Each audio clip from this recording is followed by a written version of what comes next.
আমরা আরো একবার সরাসরি চলে যাব নজরুল মঞ্চে। সিনেমা ওয়ালা থেকে শুরু করে, রাজকাহিনী থেকে শুরু করে, বেলা শেষে থেকে শুরু করে, অন্যান্য সকল সিনেমা ছাড়াও, টেলিউড টলিউড ছাড়াও বিভিন্ন কৃত মানুষরা এখানে আছেন, কৃতি মানুষরা।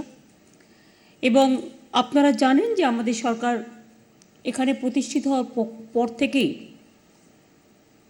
24শে জুলাই, যেটা উত্তম কুমারের, আমাদের সকলের প্রাণের মানুষ, এবং মহানায়ক উপাধিটা হয়তো জনগণ কিভাবে পছন্দ করে ফেলেছিল মন থেকে আমি জানি না, কিন্তু আজও আমরা ভুলতে পারি না। 24শে জুলাই আসলেই মনটা কিলোমিটার ছ্যাক করে ওঠে। মানুষটাকে আমরা কিছুতেই ভুলতে পারি না, ভোলা যায় না। এবং আগামীকাল 24শে জুলাই, তার একদিন আগে থেকেই এই অনুষ্ঠান উপলক্ষে চলচ্চিত্র জগতের যে পুরস্কার প্রদানের অনুষ্ঠান, মহা সম্মাননার মধ্যে দিয়ে, সেই অনুষ্ঠানে আমরা সকলে গর্বিত আজকে এখানে আসতে পেরে। মহানায়ক উত্তম কুমারের জন্মদিনের থেকেও মৃত্যুদিনটা আমাদের কাছে মনে থাকে, কারণ এই দিনটা আমরা ভুলতে পারি না বলে হয়তো। এই দিনটা অকস্মাৎ এসেছিল, অকস্মাৎ ঘটে গিয়েছিল তার জীবনের শেষ জীবন কাহিনী। প্রত্যেক মানুষের মধ্যেই জন্ম আছে, মৃত্যু আছে, এটাই পৃথিবীর একান্তই বাস্তবিক দিক।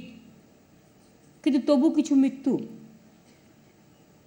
কিছু জীবন যা চিরকালের, চিরদিনের, চিরস্থায়ী জীবনের অঙ্গ হিসেবে ইতিহাসে অমরত্ব লাভ করে, বারবার আমাদের মনের কাছে স্পর্শ করে যায়, ছুঁয়ে যায় সোনার কাঠির মতো। তার মুখটা ভেসে ওঠে কখনো হৃদয় মাঝারে, কখনো পর্দার আড়ালে, কখনো সমস্ত মনের সর্বসাকুল্যে। আমরা কিছুতেই ভুলে যেতে পারি না। সেই রকমই একজন নায়ক বলুন, মহানায়ক বলুন, চিরদিনের, চিরকালের, তাকে আমরা মনে করি, বিশেষ সম্মান জানাই সবাইকে। চলচ্চিত্র জগতের মানুষেরা গর্ববোধ করেন তাকে নিয়ে। নতুন করে গবেষণা হয়, নতুন করে রচনা হয়, নতুন করে ভাবি, নতুন করে সঙ্গীত হয়।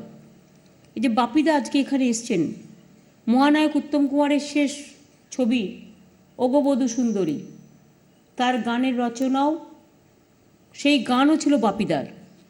বাপিদা আজকে সারা ভারতবর্ষে যে নাম করেছেন, সারা পৃথিবীতেও, কিন্তু বাংলার মাটিকে কখনো তিনি অবজ্ঞা করেন না, অবহেলা করেন না, ভোলেন না। তাকে আজকের এই দিনটিতে মহানায়কের শেষ ছবির, মহানায়কের ছবিতে গান গাওয়ার স্বীকৃতি হিসেবে, এবং তার গানের অবশ্যই তিনি হয়তো আরও অনেক অনেক বেশি স্বীকৃতি আশা করেন, আজকে তাকে আমরা মহানায়ক সম্মান দিতে পেরে আমরা নিজেদের কৃতজ্ঞ বলে মনে করছি। আমরা সবাই তার দীর্ঘ জীবন, সুস্থ জীবন কামনা করে আমরা ভাবি তিনি আরও বড় হন। আজকের দিনে যতটা পারলাম মহানায়ক, মহানায়িকা আমরা আগেও করেছি অনেকগুলো বিশেষ চলচ্চিত্র পুরস্কার।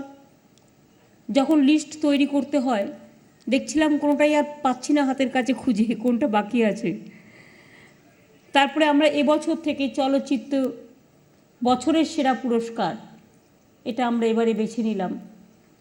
শ্রেষ্ঠ প্রযোজক, শ্রেষ্ঠ পরিচালক এবং শ্রেষ্ঠ চলচ্চিত্র, এগুলো আমরা এবার থেকে শুরু করলাম, চলবে।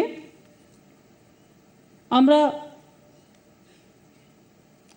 রবিবার দিনও সকালের শোতে আমরা নন্দনে সিনেমা অ্যালাউ করছি, এবং আগামীকাল নায়ক সিনেমাটি হবে উত্তম কুমারের জন্মদিন উপলক্ষে। এবং এবার থেকে আপনারা অনলাইনেও পেয়ে যাবেন মনে হয় টিকিট, তাই তো? 1 আগস্ট থেকে অনলাইনে টিকিট চালু হবে, এটা অতি আমায় বলছিল, ইন্দ্রনীল আমায় বলছিল। এটা খুব ভালো, আরও বেশি মানুষ যাতে ভালো সিনেমা দেখতে পায় তার সুযোগও করে দিতে হবে। আমাদের আন্তর্জাতিক চলচ্চিত্র উৎসবও নভেম্বরে হয়।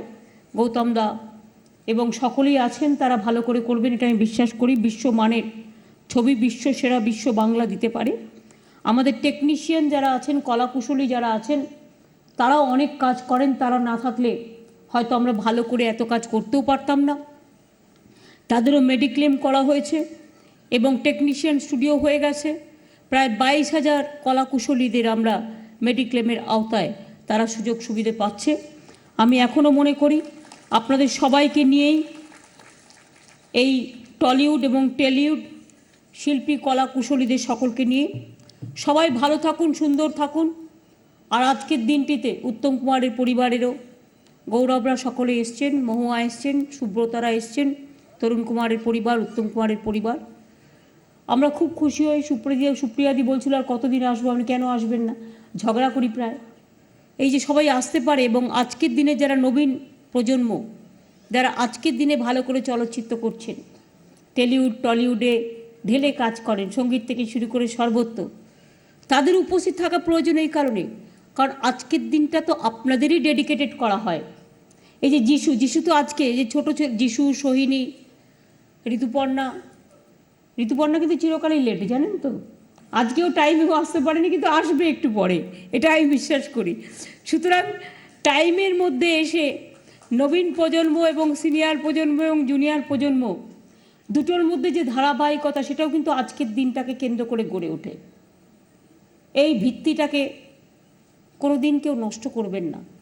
উত্তম কুমাররা কোনো দিন শেষ হয়ে যায় না। আমার আজও দুঃখ লাগে তার ডেড বডি রবীন্দ্র সদনে রাখতে দেওয়া হয়নি। আজও আমি নিজেকে গিল্টি মনে করি। আমার বেশ মনে আছে যেদিন উত্তম কুমার মারা গিয়েছিলেন, আমি আমার মার সামনে, মা আর আমি দুজনে গল্প করছিলাম বাড়ির সামনে দাঁড়িয়ে। হঠাৎ দেখলাম 5-6 জন ছেলে রাত 10টার পরে কাঁদতে কাঁদতে যাচ্ছে। আমাদের একটু উৎসাহ হলো, দেখছিলাম কি বলছিল ওরা। বলছিল উত্তম কুমার মারা গেলেন, এত তাড়াতাড়ি মারা গেলেন, এত তাড়াতাড়ি চলে গেলেন। সত্যি এটা আমাদের কাছে একটা অনেক বড় হারিয়ে যাওয়া জিনিস ছিল। এই মানুষরা চিরকালীন, তাদের কোনো দিন মৃত্যু হয় না। কাজে উত্তম কুমার মহানায়ক চিরকাল থাকবে। তিনি বেঁচে থাকুন আর তিনি নাই বা থাকুন, আমাদের হৃদয়ে মণিকোঠায় চিরকাল উত্তম কুমার উত্তম হিসেবেই থাকবে। সবচেয়ে বড় উত্তম সেটাই হয় যিনি জগৎকে কিছু দিয়ে যেতে পারেন। সব মানুষ চিরকাল বেঁচে থাকে না, তাদের কর্মপ্রেরণা থাকে, উন্মাদনা থাকে। আপনারা সকলে ভালো থাকুন, সুন্দর থাকুন। অনুষ্ঠানটা আমি হয়তো একটু দুঃখ স্পর্শ দিয়ে গেলাম। কি করব বলুন, এই দিনটা আসলে আমার খুব দুঃখ হয়। যদিও আমরা জানি এটা যারা আবার চলচ্চিত্রে পুরস্কার পায় তাদের কাছে খুবই আনন্দের দিন, কিন্তু কেন জানি না উত্তম কুমারের জন্মদিনের থেকেও মৃত্যুর দিনটা আমাদের কাছে, আমরা সবাই জানি একটু বেশি। জন্মদিনটা মনে থাকে না, মৃত্যুর দিনটা মনে থাকে, কারণ সেই দিনটাকে আমরা ভুলতে পারি না। তাই আপনারা সকলে ভালো থাকবেন। অনেক অনেক ধন্যবাদ, নমস্কার। এরপরে উত্তম কুমার এবং তার সাথে সিনেমায় যে গানগুলো বিভিন্ন শিল্পীরা গেয়েছেন, সেই গানগুলোই আমরা আপনাদের কাছে পরিবেশন করব। কিন্তু মনটা ভারাক্রান্ত হয়ে গেছে বলে আসুন আমরা সৃষ্টিতে ফিরে যাই। সৃষ্টি এবং স্রষ্টা যে উত্তম কুমার, তার একটু স্পর্শ বাপিদার গানের মধ্যে দিয়ে আমরা আজকে শুরু করি। এটা অবশ্য প্রোগ্রামের মধ্যে ছিল না, কিন্তু এটা বাপিদাকে আমরা একটু বিরক্ত করছি। বাপিদা এখানে থাকবে আর এক লাইনও গান শোনাবে না, এটা কি কখনো হতে পারে? এটা কখনো হতে পারে না। আসুন বাপিদাকে আমরা অভিনন্দন জানিয়ে একটু অনুরোধ থাকবে।